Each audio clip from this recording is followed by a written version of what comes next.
ফিহি, এই শব্দগুলো আমার মালিকের জন্য আমার মুখ ফুসকিয়ে আমার আল্লাহর জন্য বেরিয়ে গিয়েছে। আল্লাহু আকবার। আল্লাহর হাবিব বলেন, রে সাহাবা, আমি নবী, তুমি নবী নয়, আমি যা দেখি তুমি তা দেখো না। তুমি যখন স্বয়ং আল্লাহর প্রশংসা করতে লাগলা, আমি আকাশের দিকে তাকাইয়া দেখি আল্লাহর একজন নয়, দুইজন নয়, 30 জনের বেশি ফেরেশতা তোমার আমল নামায় নেক লেখার জন্য প্রতিযোগিতায় লেগে গিয়েছে।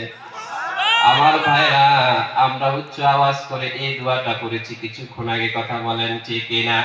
ইন দা মিন টাইম, এখন এই সময়ের মধ্যে আল্লাহর রহমতের ফেরেশতাগুলো আমার আপনার আমাদের সবার আমলনামায় নেক লেখার জন্য প্রতিযোগিতায় লেগে গিয়েছে। এবার বলেন, আল্লাহর প্রশংসা করলে লাভ হয় কার? কার? মাশাআল্লাহ, এই তো বুঝতে পেরেছেন। আমি ভূমিকা দেব না, আমি একটি বিষয়ের উপর আলোচনা করি। আজকে আমরা আলোচনা করব কিয়ামত সম্পর্কে। আমি প্রথমে আপনাদের পোস্টারটি করে নিচ্ছি। পোস্টারটি শুরু করেছেন বিসমিল্লাহির রহমানির রহিম, পরম করুণাময় অসীম দয়াময় আল্লাহ তাআলার নামে শুরু করছি। এই বিসমিল্লাহ কি শুধু পোস্টারে থাকবে না আমাদের প্রতিটা কাজে কাজে থাকবে? প্রতিটা ভালো কাজের শুরুতে বিসমিল্লাহ বলা যাবে মুসলমান? আল্লাহ কবুল করুক, সকলে পড়ি আমিন। লাজনাতুল আরাবিয়া মাদ্রাসা বানিয়াটারি তাফসিরুল কোরআন মাহফিল। আজকের মাহফিলের প্রধান আলোচক আমাকে আপনারা নির্বাচিত করেছেন, আপনাদের শুকরিয়া এবং আপনাদের কৃতজ্ঞতা জ্ঞাপন করছি। আজকের মাহফিলের আকর্ষণীয় বক্তা, বিশিষ্ট ইসলামী চিন্তাবিদ, সুমধুর কণ্ঠস্বর, আমার পূর্বে যিনি আলোচনা করেছেন, চমৎকার ভাবে আপনাদেরকে হিংসা বিদ্বেষ সম্পর্কে যিনি বয়ান পেশ করেছেন, হযরতে মাওলানা রবিউল ইসলাম সাহেব হাফিজাহুল্লাহ, আল্লাহ তিনাকে কবুল করুক, সকলে পড়ি আমিন। আজকের মাহফিলে আলোচনা করেছেন আলহাজ হযরতে মাওলানা আব্দুল বারী মাজাহিরি সাহেব হাফিজাহুল্লাহ, ইনি আসছেন? আচ্ছা, উনি আসতে পারে নাই। আজকের মাহফিলের প্রধান অতিথি আলহাজ মাওলানা মুফতি আব্দুর রশিদ সাহেব, শাইখুল হাদিস, নয়ার হাট মাদ্রাসা হাফিজাহুল্লাহ, আল্লাহ মুফতি সাহেবকে কবুল করুক, চিল্লায়ে পড়েন আমিন। তিনি আসছেন। আচ্ছা, আজকের মাহফিলের হযরত মাওলানা হাবিবুর রহমান মাজাহিরি সাহেব, তিনি আছেন? অক্ত মাহফিল অক্ত মাদ্রাসার মুহতামিম, আল্লাহ মুহতামিম সাহেবকে কবুল করুক, সকলে পড়ি আমিন। আজকের মাহফিলের সভাপতির নাম কোথায়? সভাপতির নাম কি? আজকের মাহফিলের সভাপতি এই জনপদের মানুষ, আমাদের সকলের প্রিয়, অত্যন্ত শ্রদ্ধাভাজন সবির উদ্দিন মিয়া সহ স্টেজে যারা বসা এবং আমার সামনে দিনদার মুত্তাকি মুমিন ইমানদার ভাই ও বোনেরা, আমি আপনাদেরকে আমার আলোচনার শুরুতেই আমার হৃদয়ের সবটুকু ভালোবাসা উজাড় করে দিয়ে আমার অন্তরের অন্তঃস্থল থেকে কৃতজ্ঞতা জ্ঞাপন করে একটি থ্যাঙ্কস জানিয়ে আমাদের প্রোগ্রামটি আজকে শুরু করব।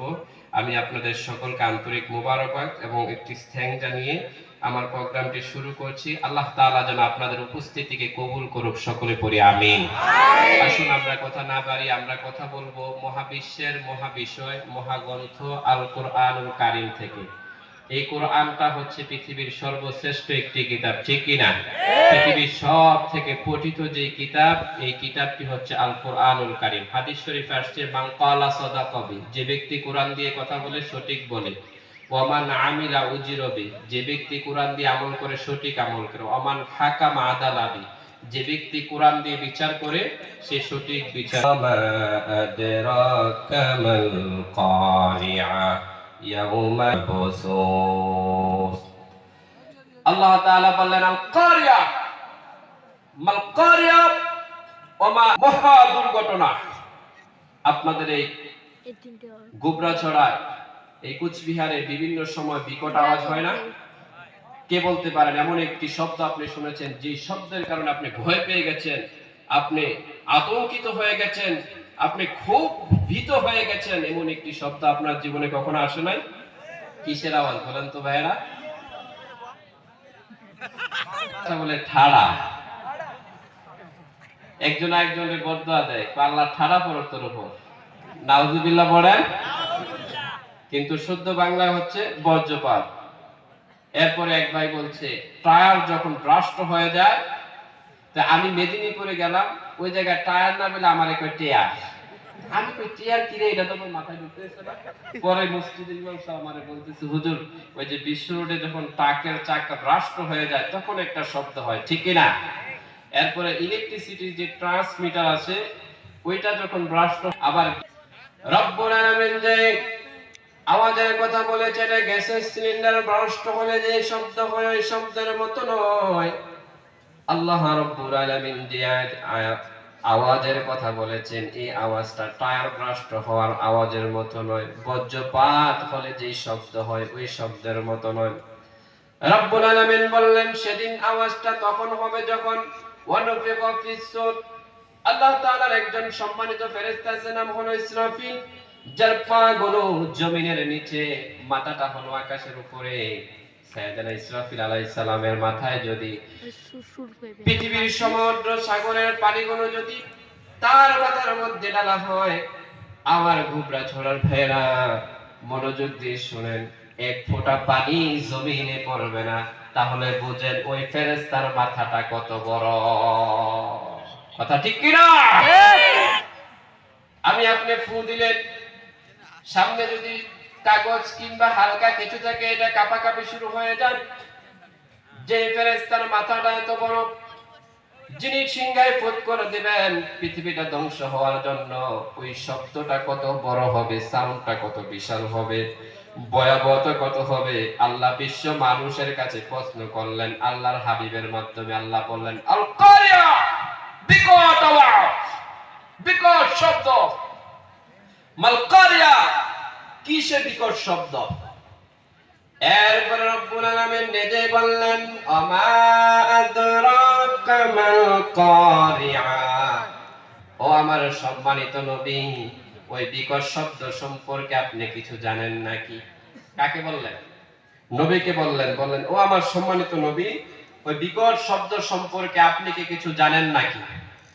আমার বন্ধুরা, রব্বুল আলামিন যতক্ষণ পর্যন্ত না নবীজিকে না জানান ততক্ষণ পর্যন্ত নবী নিজ থেকে কোনো কথা বলেন না।